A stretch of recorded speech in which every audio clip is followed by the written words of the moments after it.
You're listening to the Vendor's Daughter podcast. I'm your host, Jennifer Calderon, also known as the Vendor's Daughter. I started this podcast about 7 years into working at my family's business. At the time, and really ever since, I've been geeking out on two main topics: self-improvement and business growth and development. I firmly believe that the healthier we are, both mentally and physically, the better we show up for ourselves, our lives, and our businesses.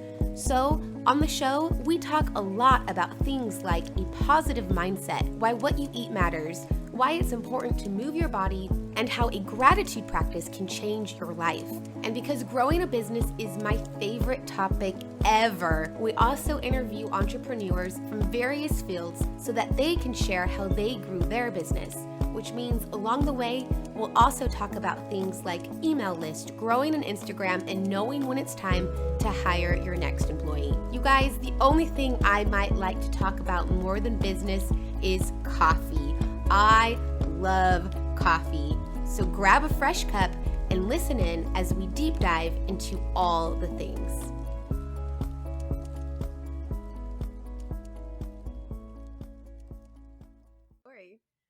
Awesome. Nikki, thank you so much for being on the show today. For everybody listening, would you mind telling them a little bit about yourself and Sales Maven? Yes. Thank you for having me. So I'm Nikki Rausch. My company is Sales Maven, and I really specialize on teaching people how to have more effective sales conversations.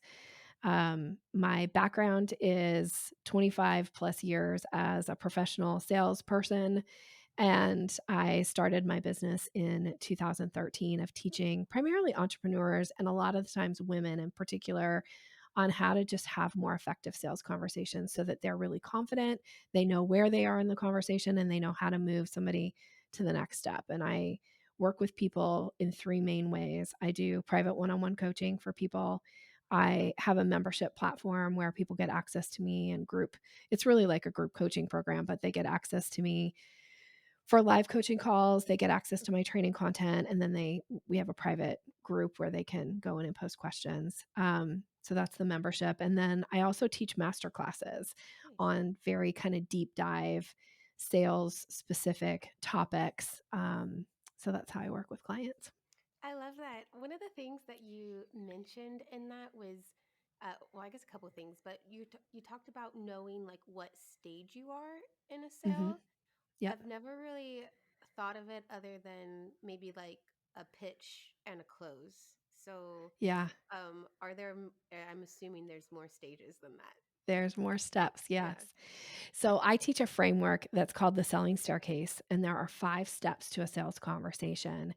And one of the biggest mistakes that people often make, and it's usually because they just don't know, nobody's ever talked about it to them before. It's kind of like you don't know what you don't know. Yeah. So this is why I break it down into this 5 step structure, because the idea is to not go from meeting somebody and trying to close them, because that's skipping steps. And when you skip steps, you oftentimes either confuse or frustrate or sometimes just annoy people. Yeah. Frankly, that's when it comes across a little salesy.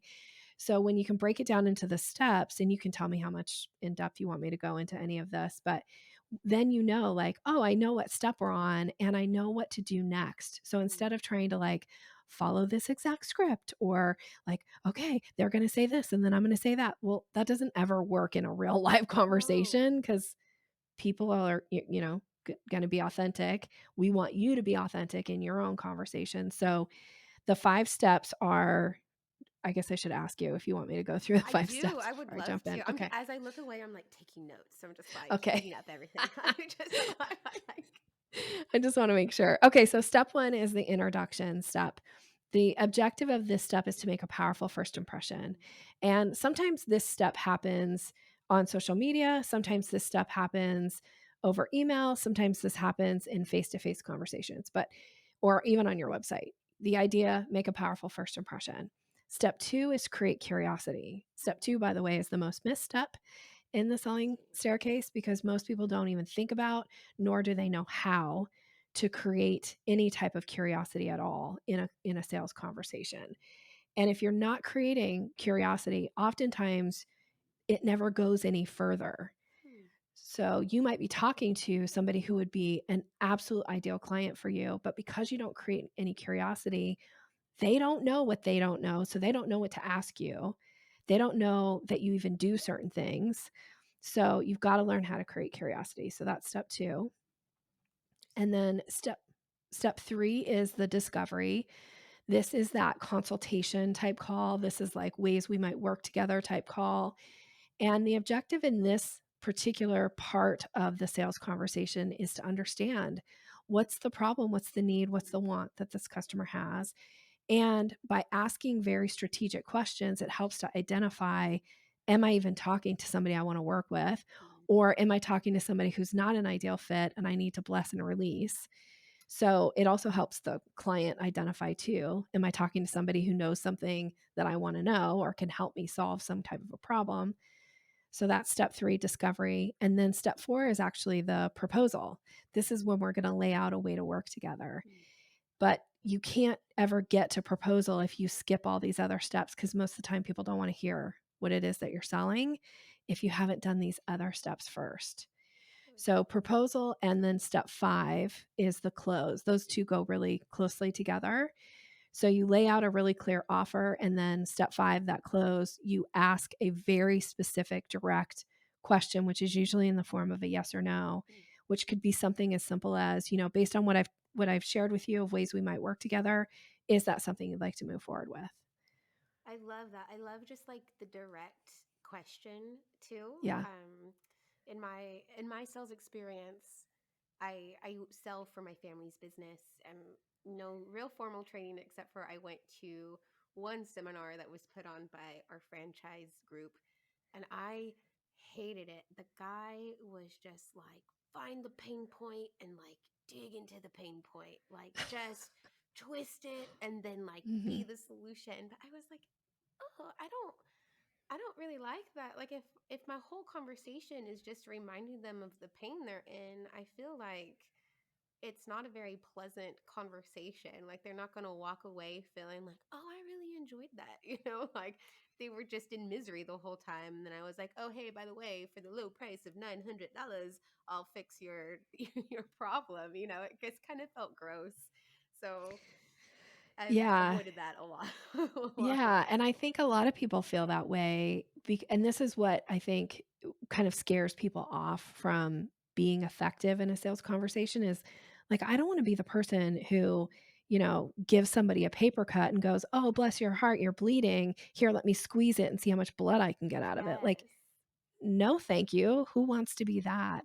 So I will say my approach to sales is a little different because I think a lot of times the mistake that people make is they think, oh, sales is something you're supposed to do to people. Mm. No, sales actually is something you should do with people. It should feel like a collaborative conversation. And the idea is to identify, do they have a problem, a need, or a want? And do I have a solution that will meet that? And if those two things are in alignment, then we can work together. My job is not to try to convince you that you have pain and then try to like push on it as hard as I can so that you go like, ouch. Yeah, right. No, it's like, "Hey, what's going on for you? Is this has this ever been an issue or is this something you would like to overcome in some way?" And if somebody's like, "Yeah, I've been feeling kind of like I've got a little bit of like a pain here," then you can go, "Great. Let me ask you some questions and see if this is something that would make sense for us to work together. Is that okay?" And they go, "Yeah." And then now you're in a real conversation with people and they're going, "Oh, here's what it's like to work with somebody or potentially buy from somebody who isn't just treating me like an objective, isn't just treating me like a dollar sign or a wallet. This person is actually in a real conversation. We're really connecting. And guess who I'm going to buy from when I'm going to buy? The person who makes me feel like they care about me, they're invested in the relationship.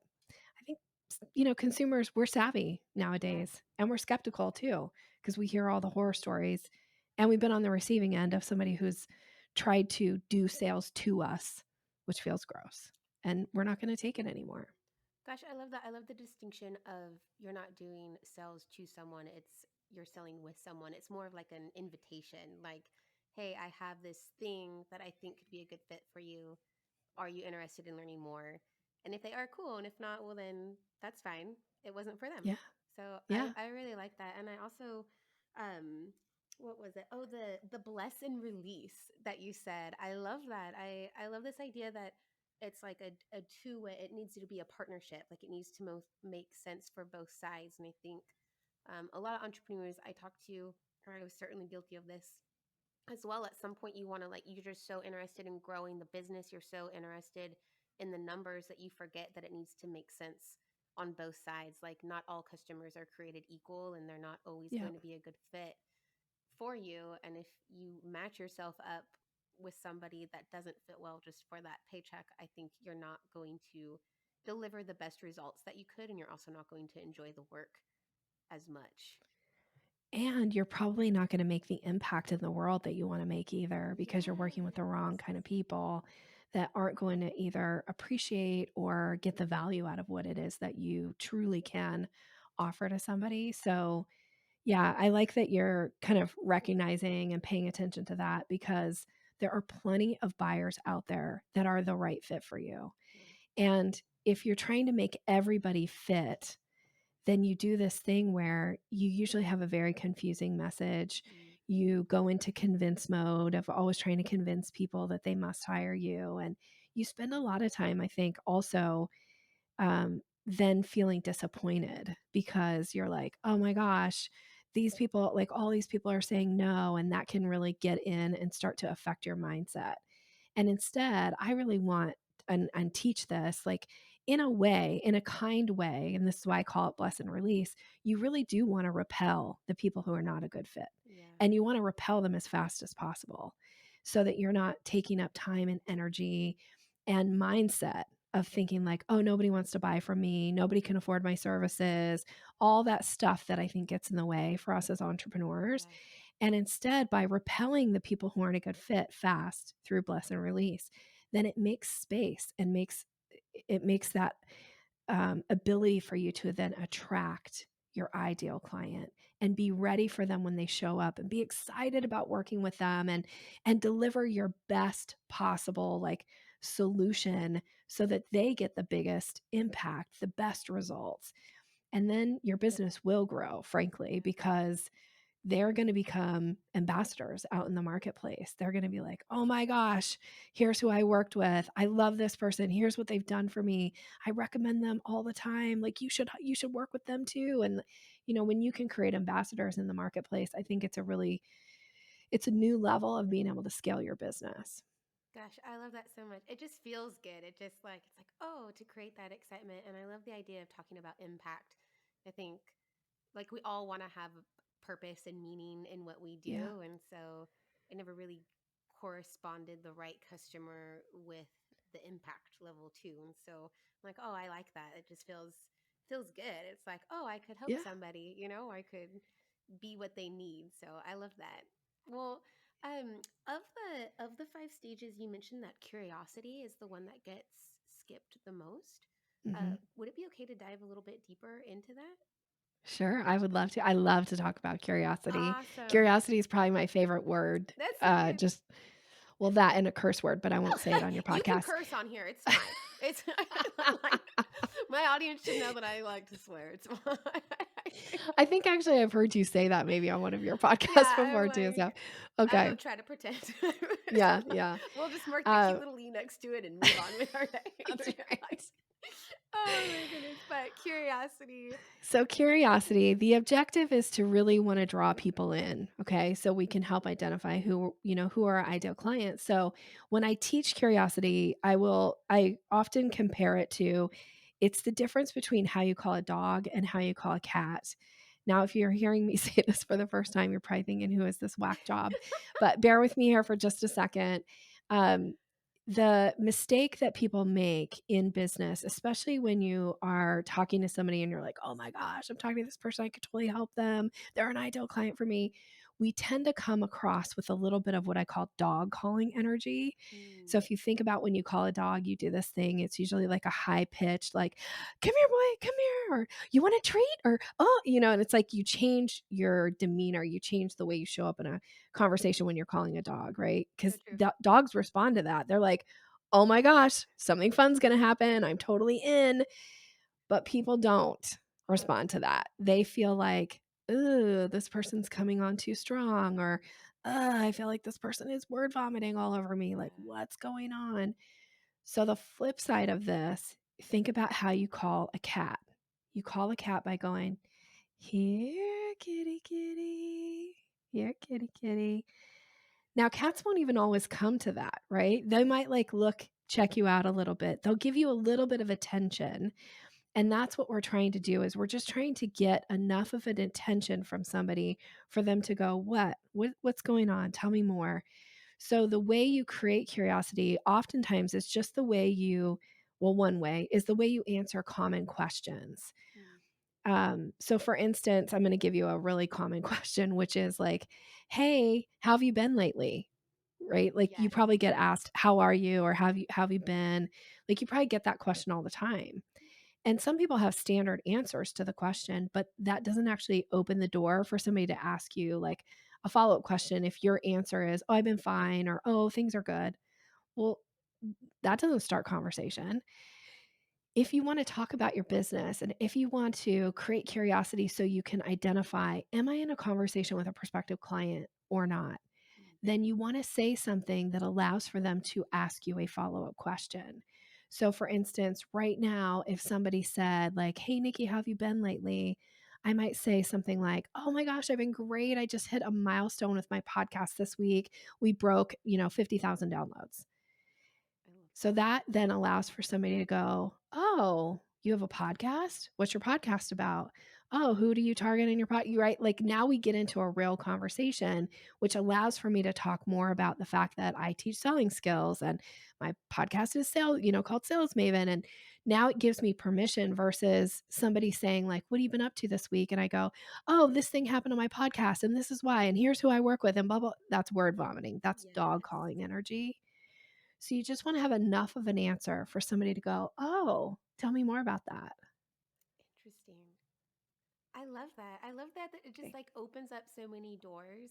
Also, I'm not a huge fan of just like what is it, like shallow conversation. So like the hey, The how are weather. you? I'm like, oh, it's Yeah. good. The weather's fine. It bores me out of my mind. And so Yeah. to have the opportunity to just be like, oh, actually I've been good. Like this is what's been going on with my podcast.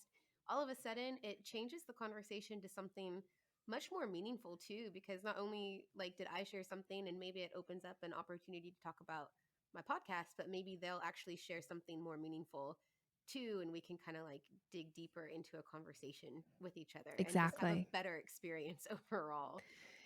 Yeah, I mean, my ultimate goal in any conversation that I have is I always want to leave the person feeling like they were glad that they had a conversation with me, Yeah. whether they become a client or if it's just somebody that I'm just so happy to have interacted with them in some way. So by creating curiosity, like you said, it does allow for conversation to happen. And you can create curiosity. You can get really playful with this. You can do it about anything. It doesn't have to be work related. I teach it around work related because I want you to talk more about your business. I want you to identify who your ideal clients are. But you could do this at your family gatherings of things that you want to talk about or things that might be interesting to the other person that allows for them to, like you said, kind of engage back and share something more about what's going on with them. So it's not all of this surface conversation because we get enough of that every day, all day long. Yes, and I love the idea that you can apply it in family conversations, like everyone going home for the holidays, like earmark this and, and go back to it. That's Yes. real because you just have some of the worst conversations at the holidays. But anyway, for people who like I'm thinking like when our customers come to us or potential customers come to us, sometimes it's a cold call that we've done, but a lot of times like the lead came in through the website. So hmm at that point, do you still need to create curiosity or have you, since they reached out, have you kind of like bypassed that? So I love this question so much because I always say you don't get to skip any of the steps in the sales Mm, conversation. Like you don't get to skip to discovery. You don't just get to skip to close.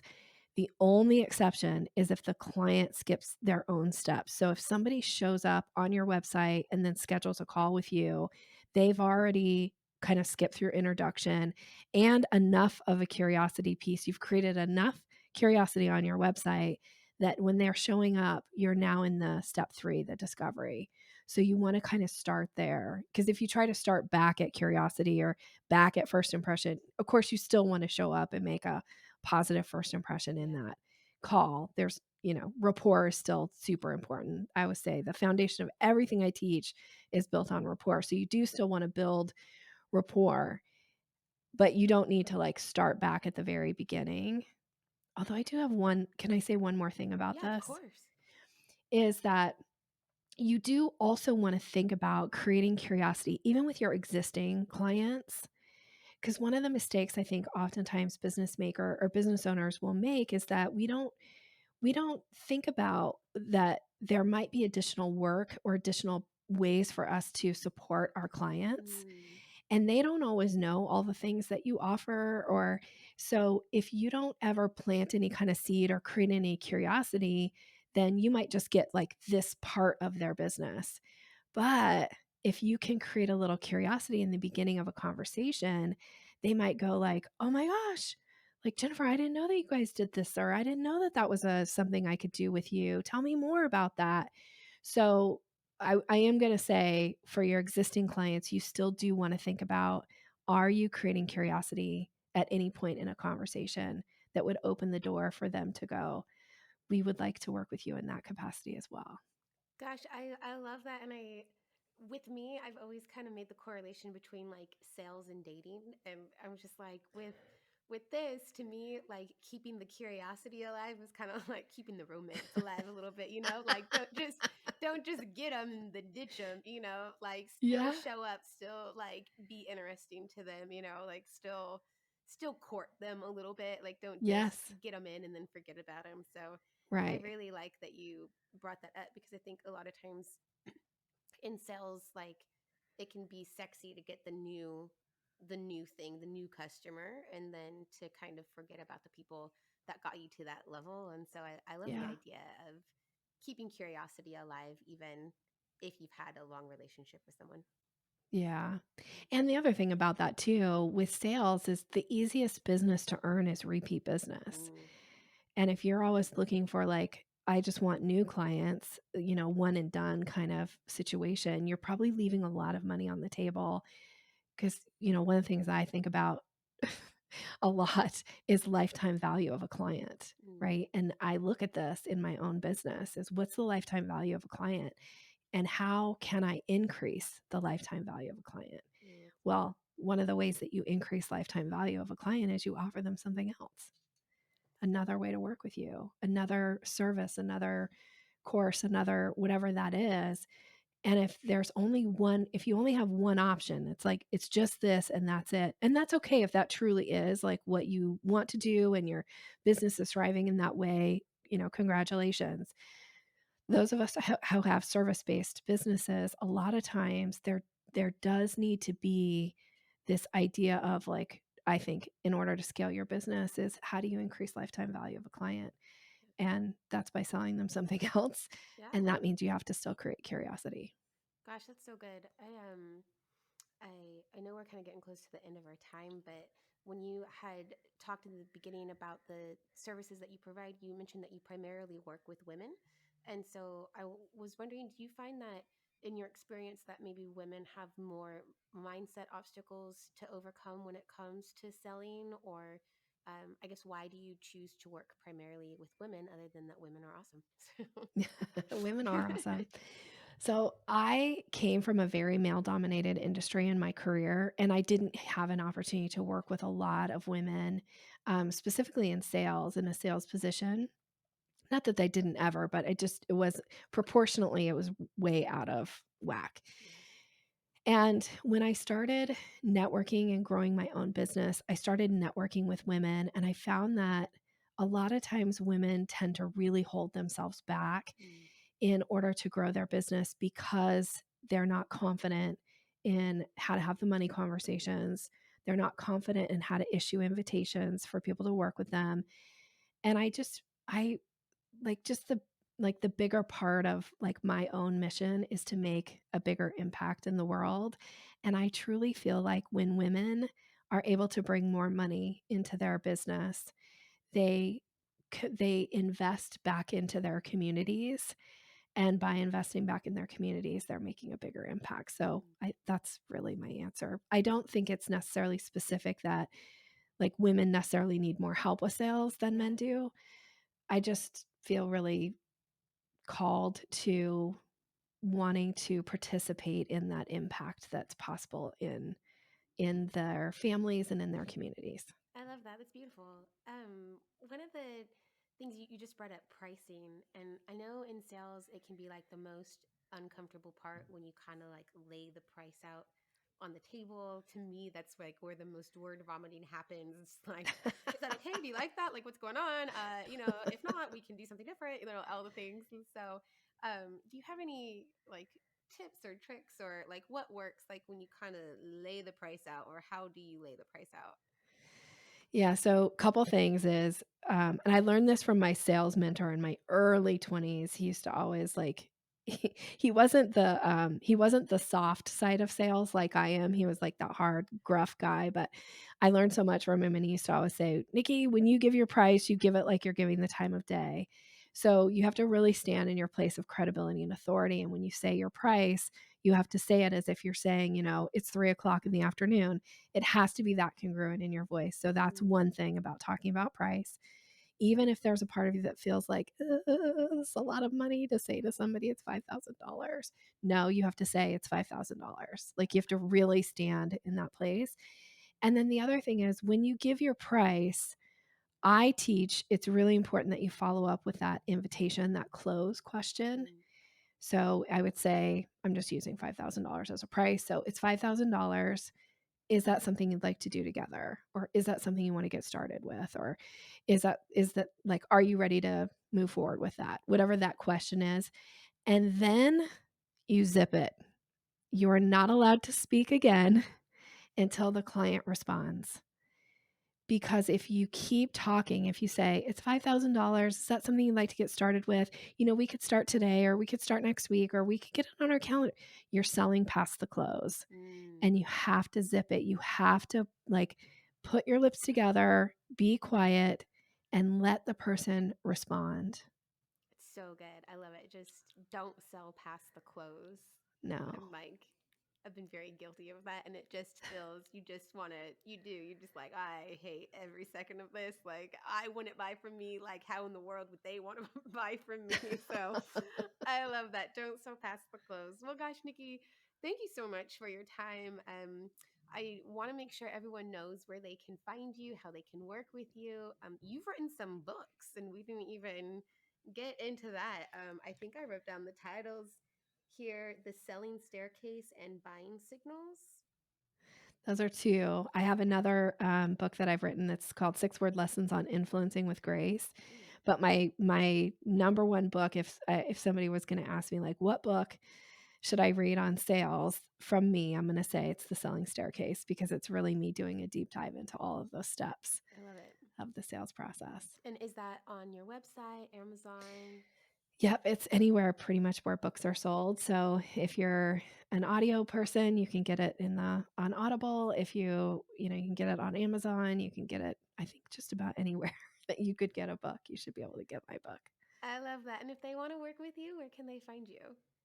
Well, the easiest way is if I wrap this around a gift. So I have an ebook. This isn't one of the books that we mentioned, but this is on closing the sale. And it's really about boosting your confidence in those sales conversations. Right.